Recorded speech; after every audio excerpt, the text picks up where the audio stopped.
She's an activist, an author, filmmaker. She's uncompromising and optimistic. From that moment on the streets of Atlanta where she gave a spontaneous and powerful videotaped response about the economic and social conditions affecting African Americans, to her latest book, How We Can Win: Race, History, and Changing the Money Game That's Rigged, Kimberlys Jones is one of a kind. Buckle up for one hell of a conversation.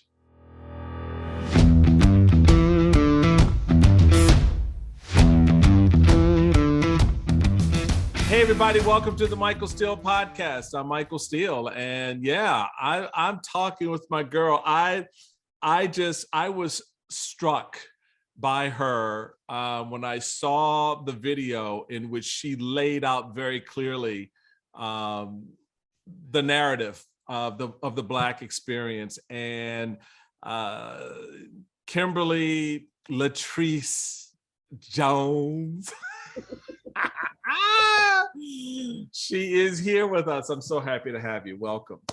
Thank you. I feel like you're my play cousin now at this point. Yes, yeah, we definitely related at this point. Oh, this is like your third time on the podcast. This is my third time. Yeah, and I'm excited for the conversation, as I always am, because you have a new book out, which we want to get into, which really kind of grew out of that Atlanta moment, for sure. But even more so than that, and the book, again, for folks, is How We Can Win: Race, History, and Changing the Money Game That's Rigged. You really kind of lay out a little bit of the story and that has been your experience. And before we get into some of the dynamics like playing Monopoly of the book, I want to start at a point where we typically don't start in these narratives, and that's with you. And I want to start basically with chapter 2 of the book, as I pull it up here, because it's a good one. Hood girls can be heroes too. and it's how you talk about growing up on the South Side of Chicago in that walk. Help folks understand who Kimberly is and what that little South Side Chicagoan is like.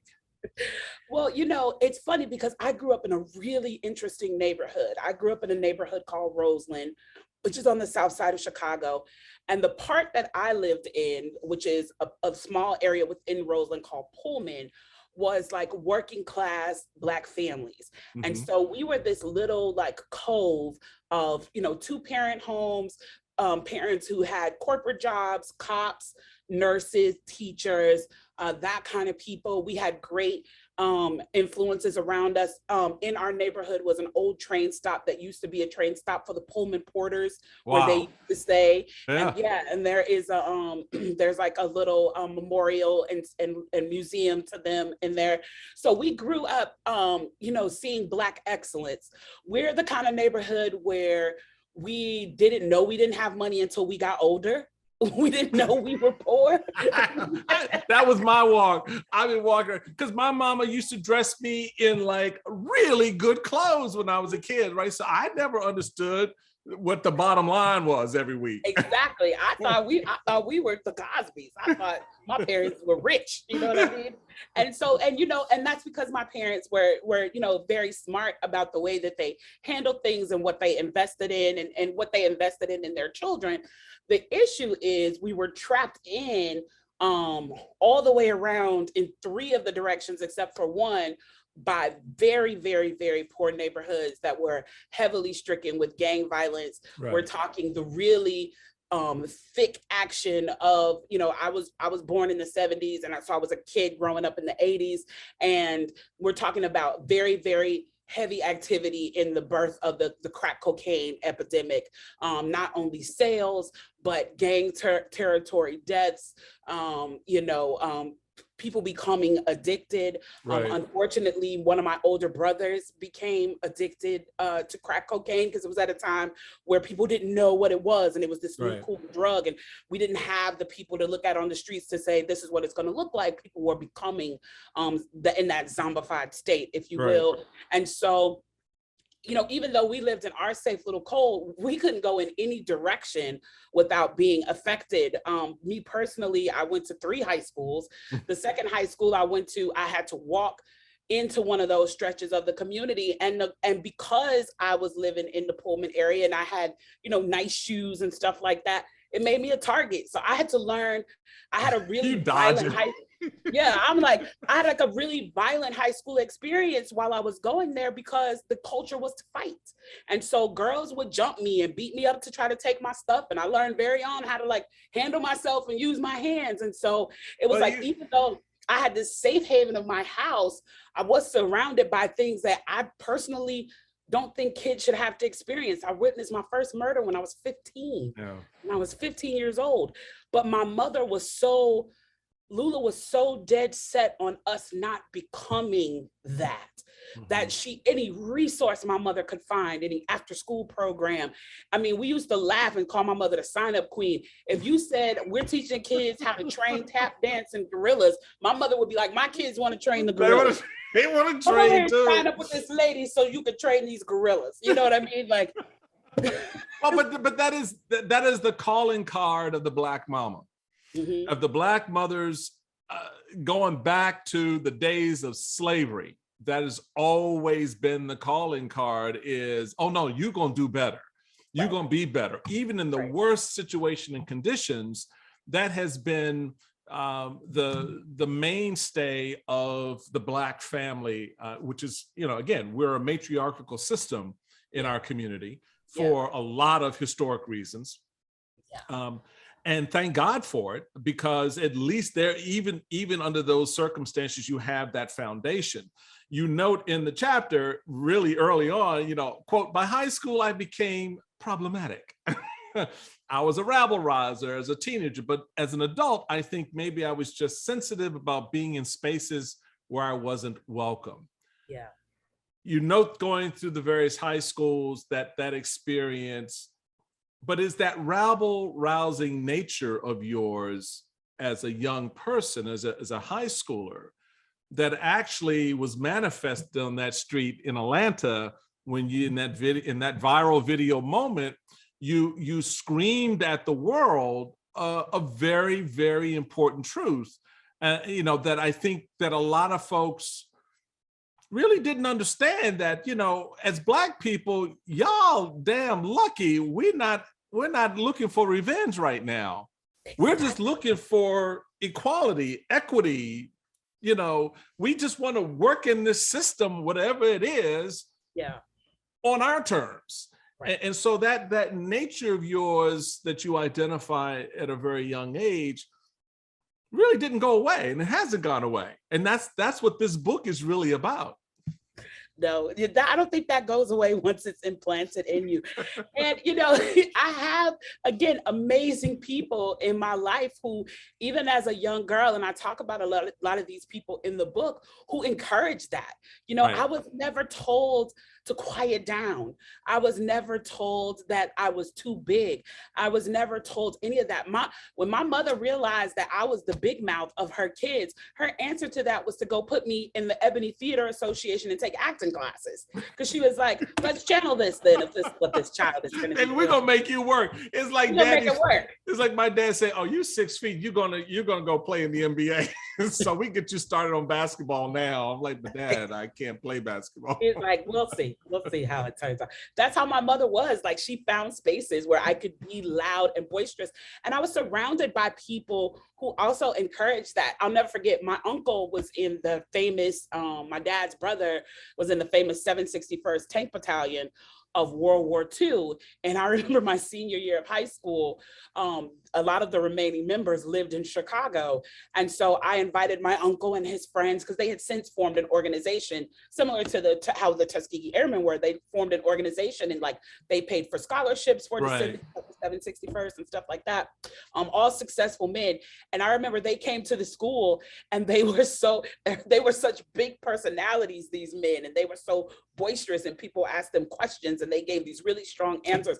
And I remember one of my teachers being like, now we see where this comes from. Oh, we get it. These are the type of people we understand. Now we understand. I'm like, Duh. This is where it comes from. This is who I am. Y'all just Yep, need to get used to it. exactly. So you write the book. So let's play some Monopoly. All right, let's get into the book, because that really, as an analogy, is in many respects thematic in the book about the Monopoly board game, which we're all familiar with.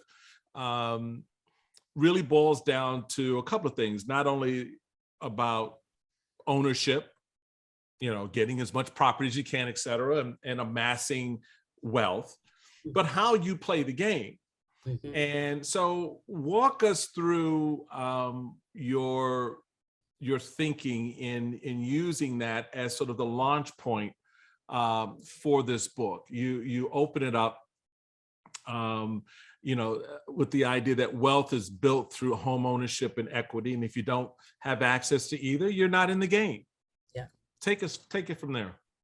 Yeah, and it's funny because I think people forget that despite its racist roots, slavery, a big chunk of slavery was an economic decision. So yeah, it's driven by economics. Yeah. Yeah, it's driven by economics. To keep it or to end it was driven by economics. All of that is has an economic spin on it. So to me, to not have ever really looked at it from that way, that people are uncomfortable. I think people think if you look at it in that way, then you are diluting the racist attachments to it. And it's like, no, it's multi-tiered. And if we're going to combat the issues that are still, remnants from it, we have to look at it from all the angles in which it matters. And I think economics is one of, if not the, one of the largest components of it. And so Monopoly is something that I feel like everybody can understand. When I used to teach finances to young girls at the Girls Who Brunch Tour, which is a convention that I do, that I'm a guest at every year, and that's what I teach is the economic class. I use Monopoly to teach teenage girls about money and financing and wealth building. And so I feel like everybody understands that. And Monopoly is a very intentionally frustrating game. The original creator of it, she meant it to be a frustrating game. That was by design. She wanted you to know how monopolies can be damaging to a community and a society, and the unfairness of it, which is why we, have laws to kind of try at least to, to get rid of monopolies, because of how brutal it can be to a society's economic culture.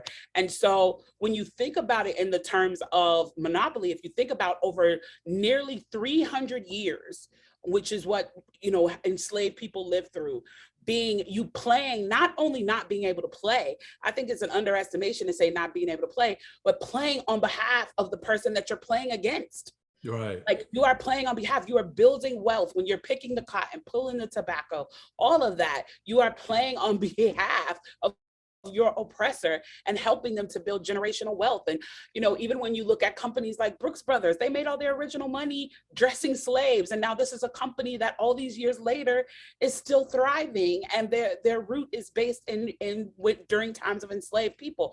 And so then you get past that, like people weren't able to play, they had to play and build wealth for their oppressor, and then you come into Reconstruction, which was too short a period of time, and then you roll right into Jim Crow era laws and black codes and things like that. Right. Now you're talking about a time where you kind of let people play, but if you don't like the way they're playing, you could be completely Tulsa level disruptive. You can be level disruptive to that growth. And then people often talk about, connect Black people to the welfare system. Well, between the 1920s and the 1960s, no one talks about the fact that we had the biggest and actually made sense, useful welfare system in the world, which is the US government underwrote $200 billion over that 40-year period. They underwrote that for lending to build the American suburb, but 98% of that went to white people. 2% went to all the rest of us, Black, Latinx, Asian, all of us, 2%. And so it's like, it's so much stuff when you actually dig into the history. It's like there are actual mortgages that you can see from that time that have clauses in them that said you couldn't resell this home to Black or Jewish people. Right. So that goes to the heart of both what you said in the video at the time, but how you expand on it in the book when you talk about, you asked the question, and this was in response to, folks out there saying that, why do you burn down the community? Why do you burn down your own neighborhood? And your point is, it ain't ours. We don't own any of this. Yeah. This isn't ours. So, this idea that I'm burning down something I own, no. I'm not. It's I don't own this.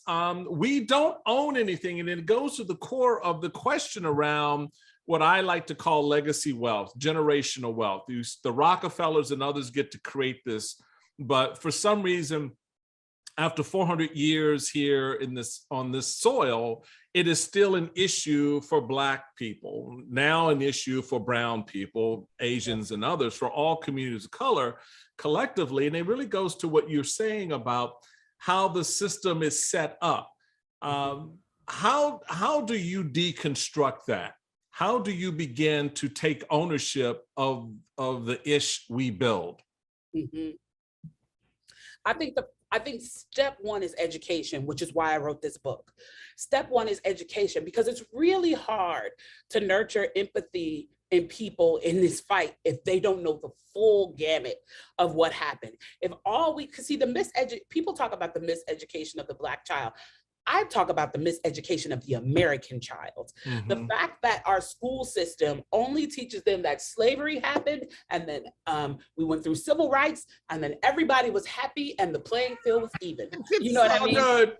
Yeah, it is all good. Everybody's happy. You don't talk about the way in which the crack epidemic was handled very differently than the opioid epidemic, right, which very largely over-criminalized addicts and also gave extremely horrific and severe prison sentences to drug dealers in a way that you don't see with opioid dealers. Right.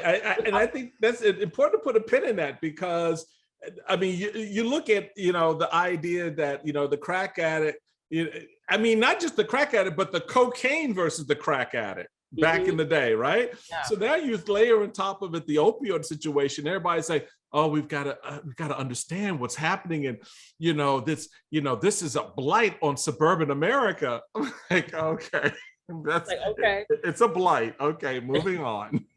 Exactly. And so it's like, but what you did was you imprisoned tons and tons of people and took them away from families. We did not give people a road back to redemption. The type of charges that people received makes it very difficult, even if they do ever get out after 20, 30, 40 years, that it makes it very, very difficult for them to, the recidivation is like almost impossible. It's difficult for them to get a job. It's hard. I'm working on putting together a trade school fair right now in Atlanta through my organization, TPU, because I feel like that's a lot of what we lost in American school system. Was a bad thing that we lost was trade education. And I'm looking at the amount of trade schools that I'm trying to do this fair with who won't allow you to go to trade school if you have a felony.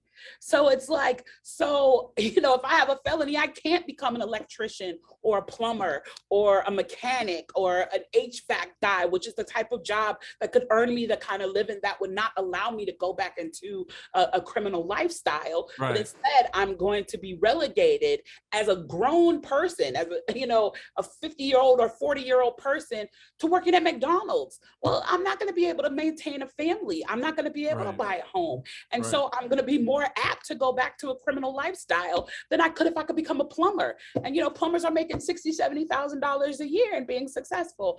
And so it's like, when you look at the systems that have been put in place and the things that have happened that have affected not all, Black and brown people, but especially Black people and Indigenous people in a very specific way, you first need to get that education so that you can have real empathy. I mean, how many people even know about what happened with the Freedmen's Bank? Yeah, but wait.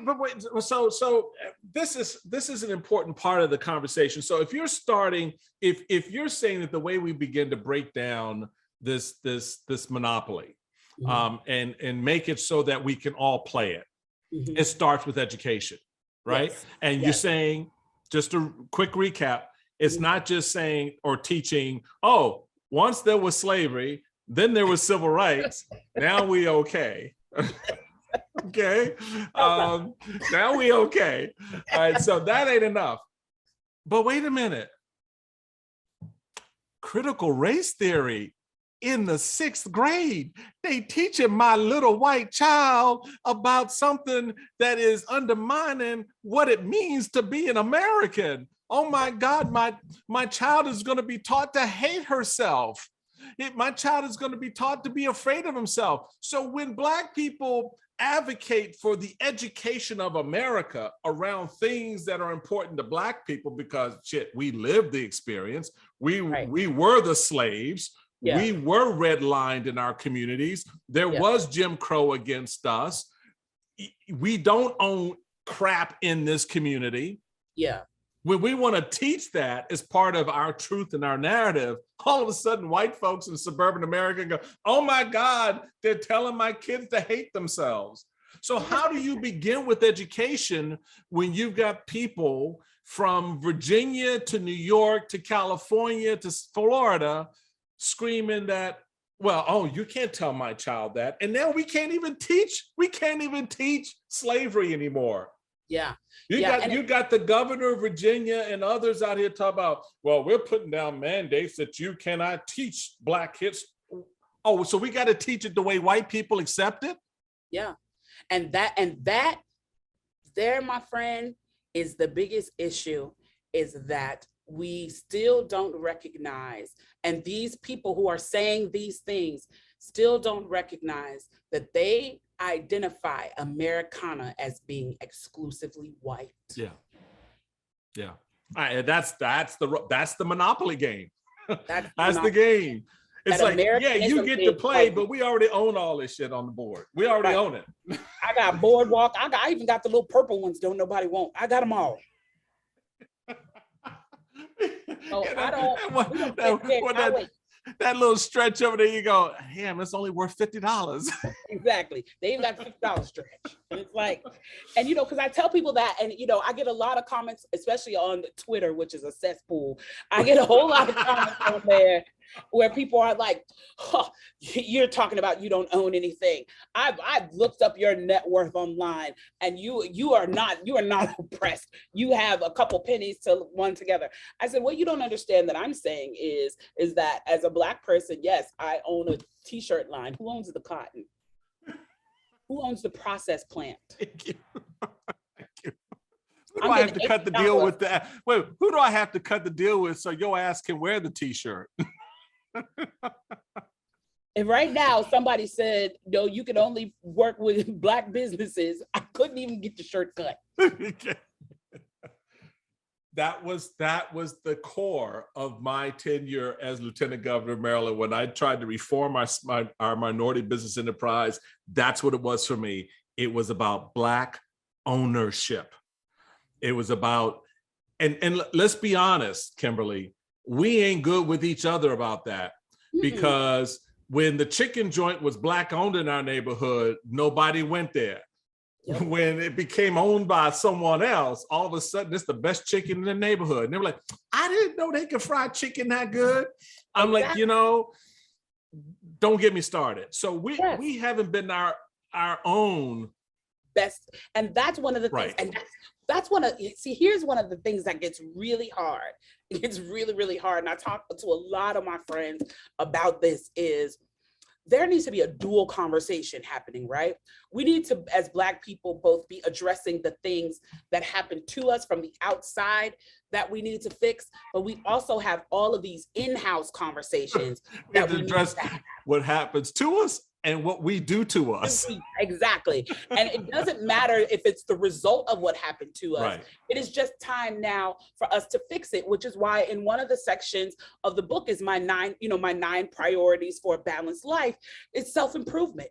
Because I think one of the most revolutionary things that we can do right now is self-improvement. So let's walk through that. Let's walk through those self-improvements that you outlined. So where do we start? Where do we start to self-improve as a community so that we can better prepare and take on white folks and the rest of America? Our mental health. Like, that's the other thing. America, get your mental health system together, because when I'm walking around doing coat drives and blanket drives when it's cold outside, the majority of the people that I see that are unhoused have mental health concerns. Mm-hmm. And that there should be some services somewhere helping them with their meds, helping them with therapy, helping them to learn how to live on their own. The problem is we really super like surface level programs that are not multi-tiered. I had a conversation where I talked to, this year I've talked to conventions of people who deal with the Department of Housing, and I've I've been a speaker at conventions that dealt with legal aid. And in both places, what I said to them was, you have to have multi-step programming. We come from a culture where we're like, I'm just going to do this one thing, and this one thing is my thing. So I'm all about hats, and I'm going to put hats on everybody. And it's like, if you put hats on everybody and someone has the lice, right. You are not fixing the problem. What you are doing is making it more palatable to the people around them to not see the infestation of lice in the hair. But if you don't say, we have this program where we are first going to get rid of the lice, that is step one. And after we get rid of the lice and you lose a good chunk of your hair, we are now going to go to step two, which is why we're going to help you with hair growth. And once we get your hair growth together, we're going to make sure that you're living a happy life, and we're going to get you a hat. We want to jump right to the hat so that it looks like we're doing something. We have to stop wanting to look like we're doing something and actually want to do something. That is so powerful. And it is so true, because not only is that how everybody else approaches us, right? Here's a quick, easy solution, right? Here's the hat. It's how we approach ourselves. And we're not honest about that first piece. You note the 9 priorities are career, home, transportation, relationships, finances, health and beauty, which we were just talking about, hobby, education, community. All those things are integrated in a way in which you can't just do one. No, you cannot. You can't, because look, I got the home piece together, but my career ain't working. I got the career like, oh yeah, I'm rolling, but I can't get to work because the transportation out of my neighborhood is hard as hell. Okay, we fixed the transportation, but you know what? My relationship with my woman just ain't right. So yeah, I get on the bus and I don't want to come back home, right? I work all that out, but like you just said, I got lice. So, my woman don't want to be with me. My neighbors don't want to be around me. I don't have any health care to fix the lice. Health care to fix it. All right. So I got that straight, but I went, I can't work out the education piece. So you begin to see how it's all integrated. Yeah. So is part of the Monopoly game disintegrating those pieces? So to your point, you put up a bright shining object of career, but you're not, which distracts from home, or you put up the bright shining object of relationships, which distracts from your finances. I mean, how do we shed all of that? And I think you're right. It starts with the mental, right? How we see ourselves, not how others see us, but how we see ourselves. Because if I don't have a good self-image, that's not going to be able to do much. I can't leave the house. Yeah, you're not going to be able to do anything if you don't have self-worth. You know what I'm saying? Like, knowledge of self and self-worth are like the most key and critical things. And yes, racism and systemic racism needs to be dismantled. But I'm like, we have so many allies now that want to do some work. Put them to work and let them dismantle the system that their ancestors created, that they still benefit from us. Let's start doing some housekeeping. And it's like, I feel like it's this war in the Black community between those that are like, do for self. We just need to figure out how to do for self.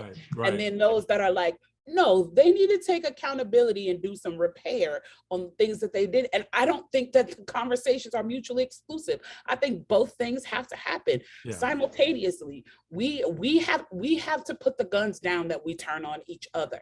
And it is not me leaning into the Black on Black crime crazy narrative to say that what it is as a mother of a teenage boy and knowing the privilege point that I sit from, that my son's experience is better than my experience. Right. You know what I mean? And Right. so to know that his experience is better than some of his cousins, that his experience is better than, you know, some of my friends that I grew up with, their kids. You know what my whole thing is? I don't want Black people to be excellent. I want Black people to be able to be mediocre. I do. I play mediocrity for my people. I do play mediocrity for my people, because what I'm saying is, a lot of times when we're having these conversations, people are like, what are you talking about? Look at Oprah and LeBron and Michael Steele and President Obama. And I'm like, we have this list of people who are exceptional superhumans who cut through the sky and did these exceptional things. And then you have a city like mine in Atlanta where the median income for a Black family is $17,000, whereas the median income for a white family is $170,000. Right. The gap between the haves and the have-nots, even in the Black community, are extreme. And even the working class, middle class family that we did have, it's being squeezed out. They're being run out of the cities into the suburbs because of gentrification. They're losing the generational homes that we did have, that Big Mama and Granddaddy, who had trade for the record, which is why they could earn a good living and give you a little money when you came over to the house and needed it, and help pay for the wedding and all that stuff. That's kind of stuff is being squeezed out. We're telling everybody they need to go to college when they don't. Some people just need to become a barber or an electrician or a CNA and marry another barber, electrician, or CNA, and they can have a happy life. So it's like, what I'm praying for my people is mediocrity. There are millions and millions of mediocre white people making $100,000 a year. There's nothing exceptional or special about them. I want mediocre Black people to also have that same lived experience. We cannot be LeBron versus Pookie, and that's it. And that's because that's an image, and that's the truth. Where is Byron in this? Where's Byron? All right, we're gonna take a break. We're gonna go look for Byron. When we come back, we're gonna have more with Kimberly Jones and her new book, How We Can Win Race History and Changing the Money Game That's Rigged, right after this. Welcome back, everybody. Michael Steele having a fun time. I knew I would. Every time I'm in space with Kimberly Jones, it's real, it's raw, it's honest, and we still haven't found Byron, but we're gonna look for him. We're gonna look for him because he represents the mediocrity in all of us, and it is such a fabulous point, because we are taught. It's not even any longer just being told and then using your own brain power to figure out that shit ain't right. Right? What you've just been told was a lie. But we've been taught that, you know, you are in the hood with Pookie and your aspiration is LeBron, or your aspiration is Oprah, or, you know, Bob fill in the blank billionaire, right? Yeah.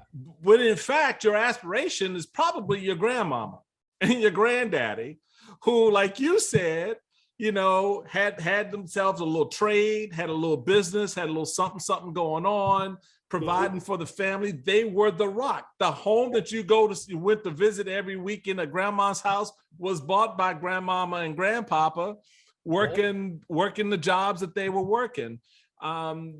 Their aspiration wasn't to be LeBron. Their aspiration was to create something that they could pass on and have available to the family.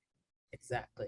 And I think if we reorient the thinking around what our aspirations are, we begin to re-educate ourselves about how we play the Monopoly game, how we look at the pieces on the board.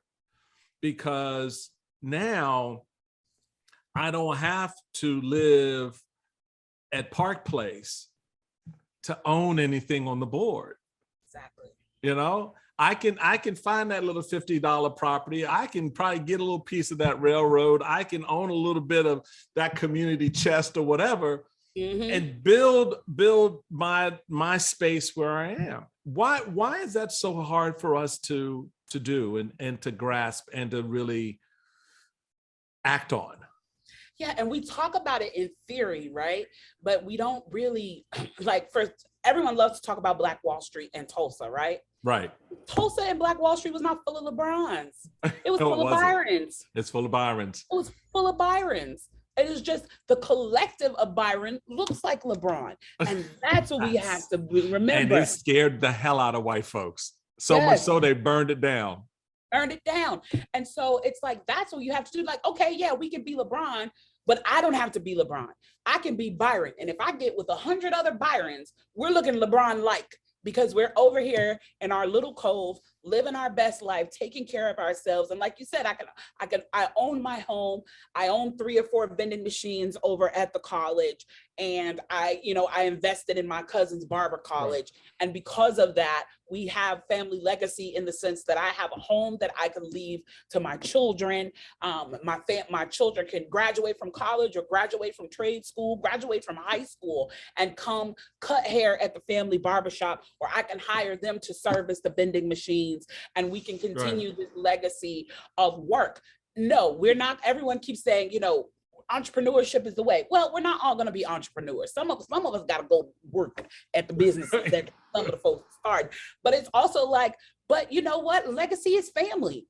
And so when you look at, there's this amazing family in Atlanta. I keep wanting to say here, but I'm in New York right now. But in Atlanta, there's this amazing family in Atlanta that owns a strip of bail bonds, and they've owned those bail bonds business for 50 years. It's a Black family. It's right by one of the jails downtown Atlanta. There's 6 bail bond companies that sit right there, and you can go to any one, and most people don't know that's all one family. Right. It's one family that owns all 6 of them. The grandfather started this business, and then he taught each of his kids how to start it. And so each of them opened a bail bond right there next to each other. So everybody who gets bonded out from that jail is just getting bonded out from that one family. Right. But that one family is a source of information. They educate other people on how to start this. They have a whole YouTube page where they educate people on how to start bail bonds. See, that takes the monopoly out of it. Some people would say, well, if they own all the ones connected to their jail, no, they're monopoly. No, because they're also sharing the information and saying, in your town, I'm on YouTube, they're on YouTube. So if you're in Minnesota or Iowa, you can learn from them how to start this business that they as a family have perfected over the 50 years. And the grandfather who started it all, he's gone now. Right. It's his kids that are running it, and their kids who are running it now. That's legacy wealth. That's legacy wealth. That's the legacy part of the wealth creation when it's generational. When my mama bought her home with her husband back in the early 1950s, which is now still our family home 60 some years later, I try to get people to understand why I have a hard time with the idea of selling it. Mm-hmm. Because it's not a business, it's not a money maker, but what it represents is legacy. Mm-hmm. And there may come a point where we do sell it, after God forbid that day mom and dad are gone, and you'll reap the benefit of that, right? The wealth that comes from that sale. But that still speaks to the legacy. You tangibly own it now, but even if it's liquidated, if you will, a year, 2 years, 10 years, 20 years from now, that's still part of the legacy. And I think a lot of people lose sight of that, of how and why it's created and why it's important in creating it, because it really is foundational. Yeah, the building's gone, but now the cash, the receipts from that, you can reinvest and create another level of legacy for your parents' grandkids, your kids, and their kids. And that part of the slave narrative was broken up at the time and during the time of Reconstruction, which is why I was really fascinated by your concept of Reconstruction 2.0. What is that? And how do you weave that into the book? And why is that such an important part of the storytelling in the book? this is why history is important, right? Because Reconstruction is where we almost got it right. But Right. we were so close to getting it right. Close. We We were were. so close to getting it right. You know, people talk about, I laugh when people are talking about what they don't want taught in schools. And I'm like, well, yeah, what you also don't want me to teach you in school is that public education as you know it was created by the 13 Black Republican lawmakers of Reconstruction. They're the reason you even have public education. It's true. It's true. And you don't even know that. You're like, I don't want this or this coloredness taught in my schools. And I'm like, in the schools that 13 Black men decided you should have. We are so ignorant of history. We're so ignorant. We are. I'm like, and it's like the amount of kids. You know, one of my idols is Henry Louis Gates, right? I'm obsessed with him. It's like if people ask me what my dream is, people are like, is it your dream to win a Pulitzer Prize? I'm like, no, it's my dreams for Henry Louis Gates to tell me where all my people are from. That's my dream. But his multi-part documentary on Reconstruction blew my mind. Me, someone who considers myself a history buff, the amount that I didn't know about the Reconstruction era blew my mind. There's an amazing new book on that era written for kids by a new writer named Michelle Coles called Black Was the Ink, where a kid goes back in time and he's living during the Reconstruction era. And anybody have like middle school kids or high school kids, buy them Black Was the New Ink. It's absolutely amazing. A kid goes back in time and is living during Reconstruction. But I said all that to say Reconstruction is where we almost got it right. We were like doing good. We were like on track. Like there are things that you think are negative about Black people now that were positive, like the fact that we controlled the watermelon industry during Reconstruction because seedlings, we couldn't really get into cotton and tobacco, which were expensive to get into, but watermelon seeds were super cheap. And people say we never got our 40 acres and a mule. We didn't in its entirety, but we did to start to get it during Reconstruction under Dr. General under General Oliver Howard, because he didn't have any money to run that bureau. Right. He had 850,000 acres of land that he could give out. And unfortunately, Lincoln got shot. Johnson took office, which is probably why we've never had a Republican and Democrat run together ever again. Right. It didn't work out too well the first time. It did not work out at all for us, especially not for us. It didn't work out at all. Yeah. And so, you know, that was an era in which we started to get it right. We had people in very powerful seats at the federal level. We had people in very powerful seats state to state, especially like Louisiana was one of the states where we had lots of lawmakers during that time. Black people were starting to, you know, have successful businesses. We controlled an entire industry. You know, lots of cultures who control an entire industry. We controlled watermelon. We had watermelon on lock. That was our thing. And so I'm saying if this is the era in which we got it right, and then we allowed it, thanks to Johnson, boo Johnson, it fell apart. Then I think we need to examine that and say, okay, what pieces and components about this did we get it right before we ruined it all with Black codes and then upped the ante with Jim Crow, and then just sealed the deal in the coffin with the crack epidemic, which, you know, the Kerry papers make that conversation very, very, very interesting. And so it's like, we were getting something right. Let's look at a time where here in the Americas, we were getting something right.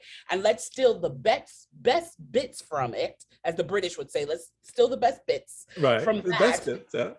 Best bits from that, and then look at where we are and what we need now, and let's do this. And here's the thing, anybody racist who's listening to Michael Steele because you want to comment and yell at him and me, listen to this part at least, since we got you here. Since you're here, you might as well listen. Since you're here and you're gonna post something calling us ugly or whatever you're gonna do with this podcast, which we're both cute, thank you. Thank you very much. Hear this piece.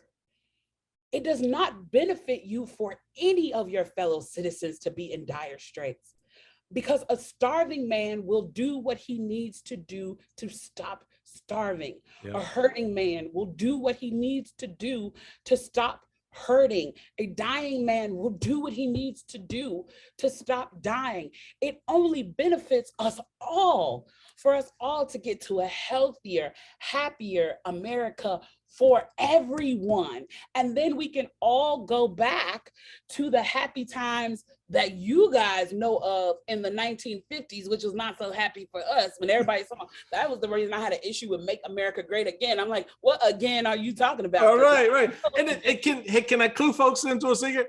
It wasn't that great for white folks either. Not poor ones. Not poor ones. So, I mean, to your point about a hurting man, a dying man, yeah, that doesn't know skin color, because I can take you to Mississippi. I can take you to Appalachia. I can take you to some parts here in Maryland, in New York, where you are, certainly in Georgia, where you know, in Illinois, where you grew up. Yeah. And show you pockets of white folks who are hurting just as much as black folks. And yet, and still, they seem to think that their whiteness will be enough to get them by. And at the end of the day, they'll be okay. And I'm like, no, baby, you're still hurting. You're still dying. You're victims of the lack of mediocrity as well. Exactly. You think that your whiteness puts you proximity to the needs, wants, and desires of Mark Zuckerberg. And baby, it doesn't. Don't worry. Mark don't know you any more than he knows him or me. You do not have the same. I don't understand why people vote against their own interests. You do not have the same interest living in your trailer park as a billionaire. from Queens, New York. Right. You don't. That man is not relating to you. That man is manipulating you. Not only you're not related to him, he doesn't give a damn about you. He doesn't. He wouldn't know what your problems were if you sat in front of him with a list and said, "Okay, so right now I'm living in a trailer park. Let's start with that one. Number 2, the electricity goes out quite a bit.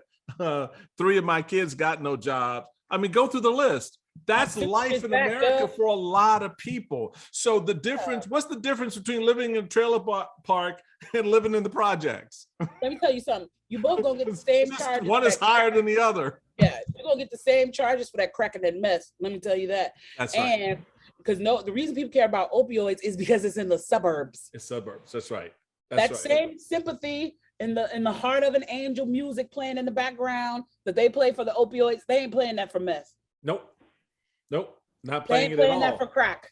So is that how, as you note in the book, we have to change the board to change the game?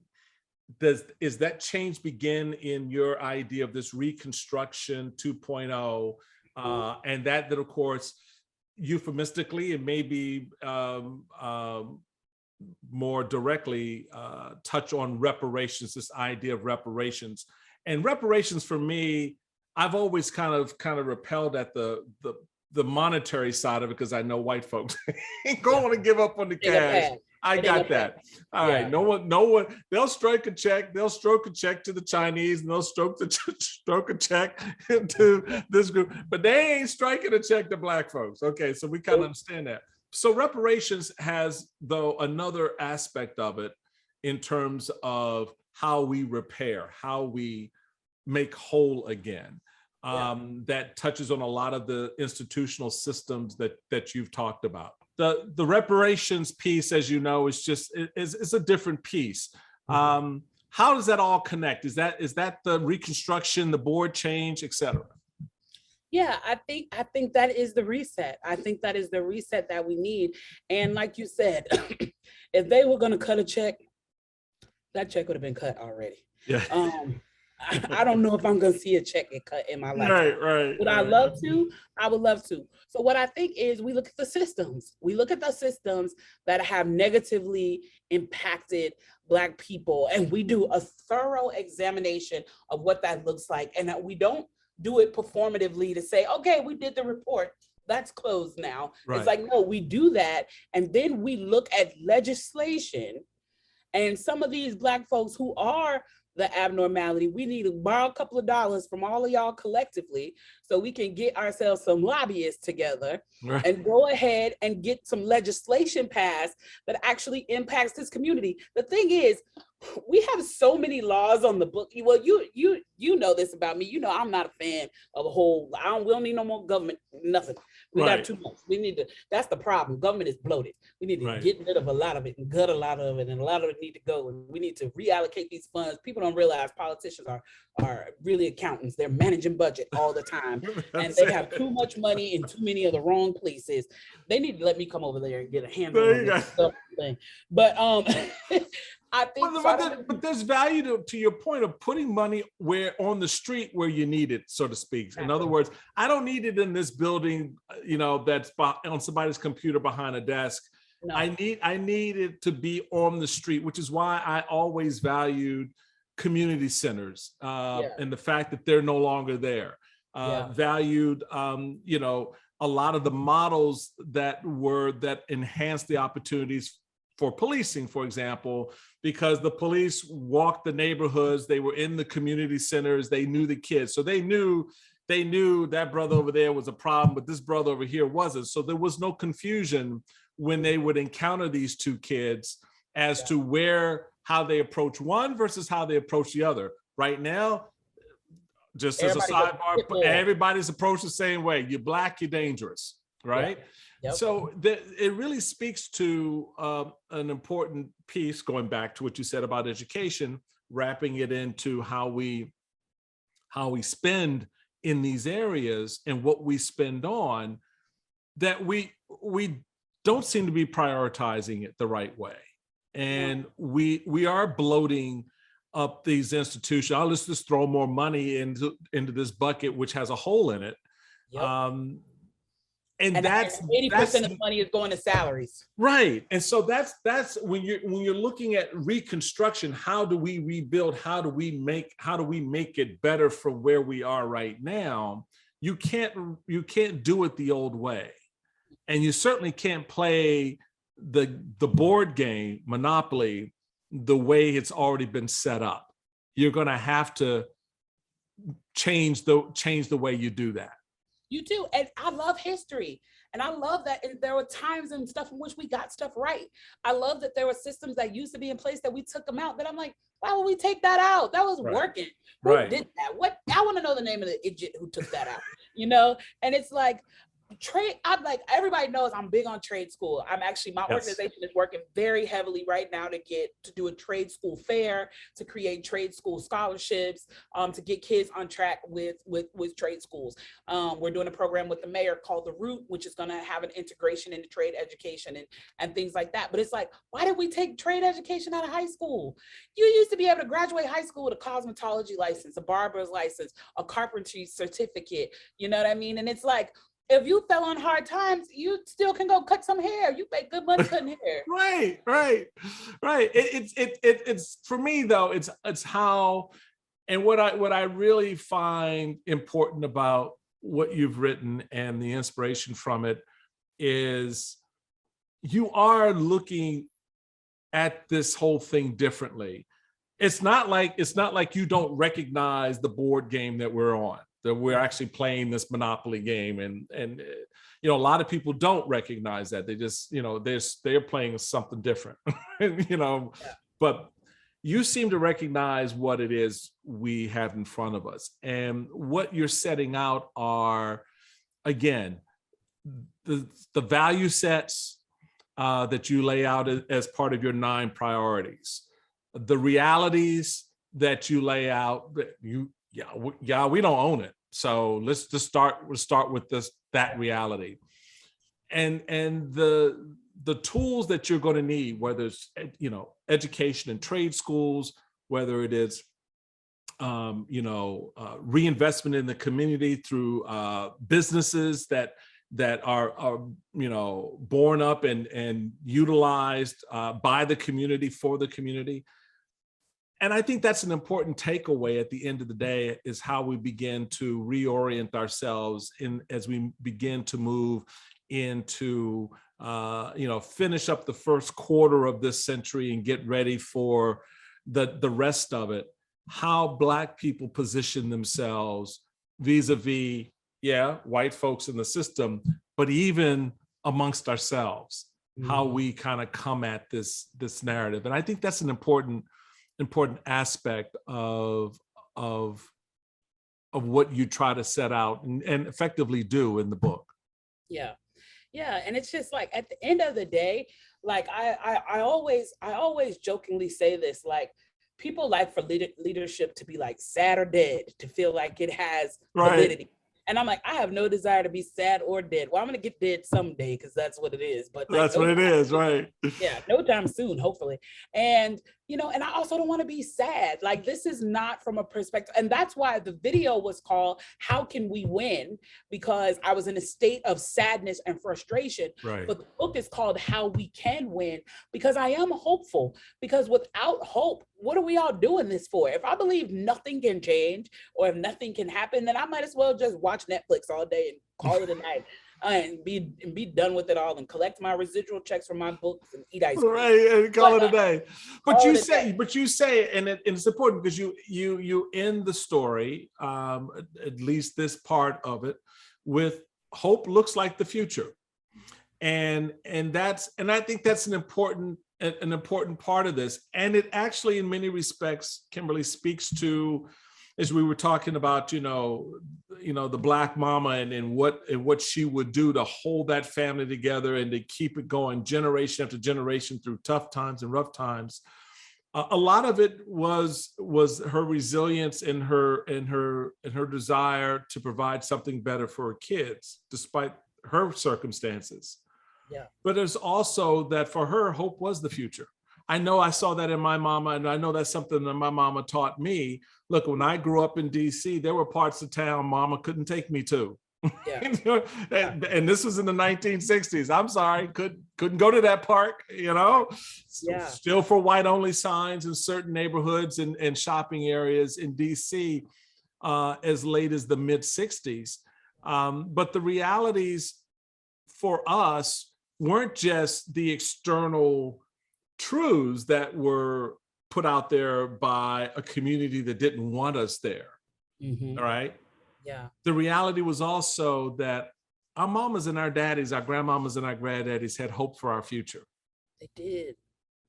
They had so much hope for our future, and they modeled happiness. I made a TikTok the other day because I'm obsessed with TikTok right now. And I made a TikTok the other day, and I jokingly was like, hey, I'm looking for somebody to fall matching short set in love with, right? And what I meant by that was, oh Lordy. Okay, when that happens, please post the picture. Please. TikTok that pic. I want to TikTok the picture. But what I meant by that was, I remember growing up and seeing couples build something together. Yeah. And they might have, you know. Yeah, they did dress on occasion. They dressed alike on occasion. Look, I'm not gonna lie. My mama, I remember a couple of trips to Atlantic City with my mom and my daddy. And matching outfits. Okay, y'all shouldn't do that again. Don't even start me on 4th of July picnics when they got their no matching 4th of July t-shirts and their denim shorts on.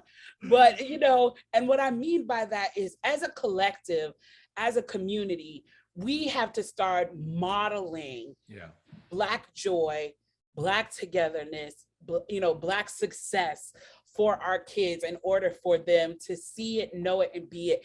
I unfortunately 6 months ago lost my mother. Yeah. The one thing that is memorable about the loss of my mother is, and this is something very simple, right? This is me going back to mediocre can be greatness, honestly, is that my mother had a very significant life insurance policy, and she has 14 grandkids, and she left it to be divided amongst her 14 grandchildren. And so, but what that did with her doing nothing, like forget the money, who cares what the kids did with the money? Right. You know, some of my siblings made their kids put it in a little trust. Some just said, hey, live your best. The older ones said, hey, here's the money from your grandma, live your best life, do what you want to do with it. But what it does was it implanted something in my nieces and nephews and my son that, oh, when you leave here, you're supposed to have life insurance. that this is a significant thing that you're supposed to have. So now I don't have to say to my son, although I do, but I don't have to say to my son, it's very important for you to have life insurance. That's a significant thing. No, what he remembers, and also because I have life insurance, so what he'll remember is when my granny died, I received life insurance. When my mama died, I received life insurance. I just finally got his father to get a life insurance policy. He'll know when my dad died, I received life. So it'll just be a part of life for him, so that he isn't part of the crowd that has to get on Facebook and put up a GoFundMe to bury me and his father. We didn't have to do that for my mother. My mother was not a wealthy woman. We didn't have to do that. But what it does is just models behavior for them that they remember. So when I make jokes online and say I'm looking for somebody to have matching outfit love with, what I'm saying to you is I remember those couples growing up, and they built and spent a significant life together. And that's just the funny way in which I remember them, is the matching 4th of July shirts and denim shorts of the 80s. It's a hell of a way to remember them. That's all I can say. A little bit scary, but okay, we'll go with it.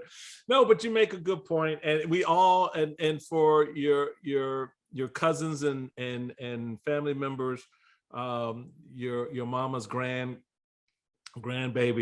what they should also recognize is that their grandmama did something that Prince and others famous Black artists and entertainers didn't do. And that was have a life insurance policy or a will, both, or something that would leave a testament to their existence for the next generation. That you would not, as you said, find yourself looking to put up together a GoFundMe or getting locked down in court battles trying to figure out who should get what, James Brown descendants. So I mean that's just the reality that is part of the truth of Reconstruction. How we begin to reconstruct our families and our communities and ourselves is recognizing that it starts with how we do that, we begin to do that in these little baby pieces. Well, I knew it would be good. I knew it would be good. I knew I would enjoy it. My time with Kimberly, it's always good. From the very first conversation we had, you had me at that video. I think I told you that. I tweeted it out. I was like, oh my God, the sister just killed it. She just nailed 400 years of history in this one 6-minute video. But from that to this moment, you're always about teaching and educating, informing, and making us all aware that, we may not own it, but we can. We can. We may not own it, but we should. And her book, How We Can Win, Race History and Changing the Money Game That's Rigged, is a testament to that truth. And I'm so glad you could take some time with us. My pleasure, and always honored to be on with you. Oh no, the honor's mine. Look, I'm just a brother. I'm just Byron. I'm just a little Byron. You are more than a Byron. I'm just a Byron. I'm sitting here in my little office. I got my little flag. I got some little medals on the. I'm good. I'm just Byron. Just call me Byron. Michael Byron Steele. From now on, I'm just going to call you Byron. But you're so far beyond a Byron. You have written your place in history, and it is well deserved. Oh, well, I appreciate that. Byron! All right, folks, that does it for our conversation this time together. Thank you so much for hanging out with me and Kimberly. I really appreciate it. You can find us on Apple Podcast, Stitcher, TuneIn, wherever you get your podcast on. You know I love it when you do that download thing. It makes me feel all yummy inside. Really appreciate it. Please check out my sister, Kim Jones, at Kim Latrice Jones on Twitter. Follow her. Check out the TikTok. And if you got a matching set, put the sister up. Yeah, throw your hat in the ring. Just throw your hat in the ring and see what happens. It's the economy, stupid. Anyway, but I appreciate you all taking time. Remember what I always tell you: just be safe, take care of family and yourselves, get the vaccine, wear the mask. Let's get past COVID so we can live our better life here in this great land of ours. Until next time, later.